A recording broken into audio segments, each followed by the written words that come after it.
Hey Reflections! So today I wanted to talk about the lucid dreams that I've been having, the ego death in the lucid dreams I've been having, synchronicity that's been going on, and the message that I got in my lucid dreams, which was really, really interesting. So before I get to that, I realized that a lot of you guys like that last video that I made, and the thing is with me, the reason why I don't do a lot of how-to videos is because as a psychedelic person, I've done enough DMT to be really turned off by authority and be really turned off by telling people what to do. But I think that's my own stuff that I have to deal with and process and get over so I can produce more content for you guys like that. And yeah, so that's basically it. So anyway, I was in Norway yesterday and I'm in Berlin today and I'm going to the UK in like 6 days. So this all happened while I was in Norway and I wanted to tell you guys that story. So this whole entire trip has been super synchronistic. I mean, so synchronistic, it's scary. So I had landed in Oslo, Norway, and as I landed, I checked my phone and I saw a few synchronistic numbers that I've been seeing over and over and over, and it was 111 and 606. I've been seeing 606 constantly.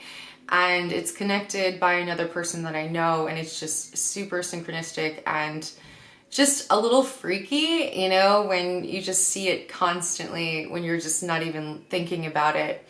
So we boarded a tram to our hotel, and I was talking to somebody, the person that I was traveling with, about psychedelics, and this person right in front of us overheard us and just turned over and was like, are you because we were talking about microdosing, and they were like, are you talking about microdosing?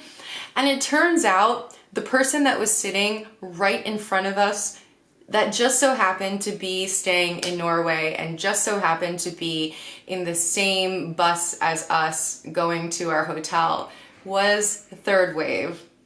And if you guys don't know who Third Wave is, go look them up. It's a whole bunch of information and research on psychedelics, and he just so happened to be going to Norway, to Oslo, to talk about psychedelics at a conference, and it was just super synchronistic. And that also scared, I mean, it was just so shocking how synchronistic everything is and how nothing happens by mistake. Absolutely nothing. And it's just quite shocking, you know what I mean? I know it within my heart, but to see it played out like that is just, it's creepy. So anyway, on to my experience that I had. So while I was in Oslo, I had some really intense lucid dreams. I mean, super intense lucid dreams. So I was really tired. I went down to sleep, and the first lucid dream was really, really intense, and it was and I realized that in order to go to these astral planes, we need to put aside our ego, because ego seems to be a third dimensional thing, and you can't really carry your ego with you in the astral world. And I mean ego as an ego death. I mean our body. I mean our identification to our body. So I had this ego death experience in my lucid dreams while I was in Norway, and it was really intense. So I remember dying, and it's not like, you know, anything tragic or traumatic or terrifying. It's just the loss of the identification to the body. So I left my body, and as I was leaving my body, I saw this Scandinavian Nordic entity And I'm going to do another video on the different entities that I see in my dream space, because I do see quite a few entities and they come from all parts of the world. So it's really interesting, not just one race.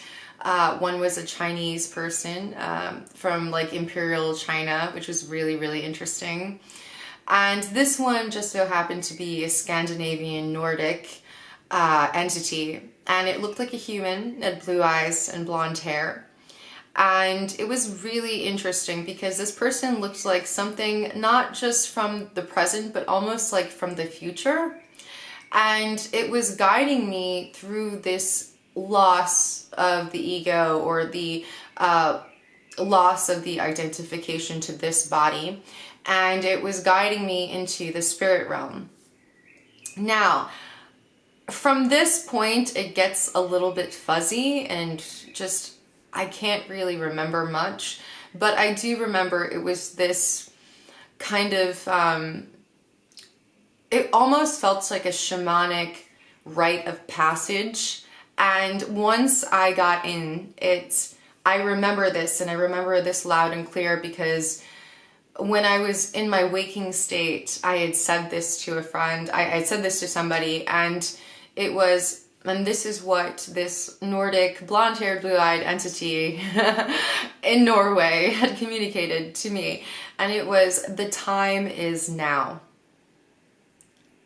The time is now. And it kept on saying, the time is now. Now, I'm pretty sure that's open to interpretation, but to me, it meant so much. And it really is, you know, the time for self-realization, self-actualization, self-knowing, for radical action, for change is now. And that doesn't necessarily mean you have to go out and change the world. You know, I think a lot of people in my last video had thought that I meant that, you know, they had to knock on people's doors and change everybody, but it starts with you, essentially. It starts with your perspective and your point of view. And you have to really work with yourself and change your own self. And it really starts with yourself. And if you change your perspective, you can eventually create a fractal effect of change within your own space, and hopefully the people that you find that want the change, you know, don't, like I said before, don't go trying to change people. But I do realize that within my everyday life, you know, people, they look and they see where I was from point A to point B, and they see the change. So people in my family and my friends are far more interested now than they were, say, 4 years ago. Because 4 years ago, they didn't really take me seriously. They kind of felt that I was crazy, you know, that I didn't know what I was talking about, that I was just this wacky girl. But the more they spend one-on-one time with me, and I tell them what I do, you know, I let people know about my videos. I am not the type of person to hide what I am, and I am not the type of person to filter what I am. And because of that, you know, it makes things a little bit difficult because I am who I am and I don't make excuses. And that might, you know, turn some people off, but it is the way it is. And now, instead of it being turned off, you know, a lot of people in my family are asking me questions. A lot of friends are asking me questions, and they're really getting into the work that I'm doing, even so far as to watching my videos. Yes, I tell everybody what I do, and I encourage them to watch my videos because, again, I don't try to hide who I am at the core of me. So, again, only if they come to you and ask you, just slowly drop some truths on them, you know, see if they can handle it little by little. And that's what I do with my family. A lot of my family are very interested in what I've been doing, only because they've seen the growth and they've seen the change and they've seen the action that I've been taking, and it's intriguing to them. So after I had that experience, again, when I I went out and then I came back to my hotel and I had another lucid dream. And it's really interesting because it was back to back and it was super intense. And I remember being lucid and semi-conscious and just waking up in the middle and realizing these like different thought currents. And I like to call them thought currents or thought streams because they're like streams of information that are being downloaded into me. On top of that, I feel the neuroplasticity in my brain. And it's these just messages of all of these things that I don't really quite understand, but I know that I will in the future. You know, it's just these downloads of information and you're like semi-conscious, but it's showing you how to treat yourself, how to treat others, how to, again, lose identification to the body, which has been a lot easier for me. So I'm gonna cut this video short only because, you know, I have a lot of stuff I'm doing today. I'm just going out and seeing the, you know, the whole entire city of Berlin and just exploring, and hopefully I will have more videos about how to do certain things because I know you guys like that. Even though it's really weird for me, I know I have to get over that, but for me, I just don't like authoritative figures. I don't really like to be told what to do, but I mean, I can understand because I too need guidance sometimes, and I can understand that some people, you know, would like some guidance on certain things, and I'm open, you know, I'm open to trying, and I'm open to change. So yeah, you know, I'm going to try in the future to at least incorporate one how-to video a week for you guys, since you guys really liked it.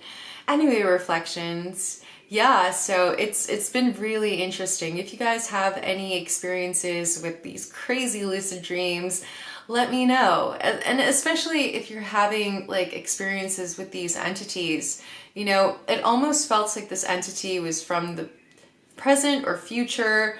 And again, it was just really interesting experience, and this entity was helping me die essentially, and just constantly it was in my face saying, the time is now, the time is now, the time is now.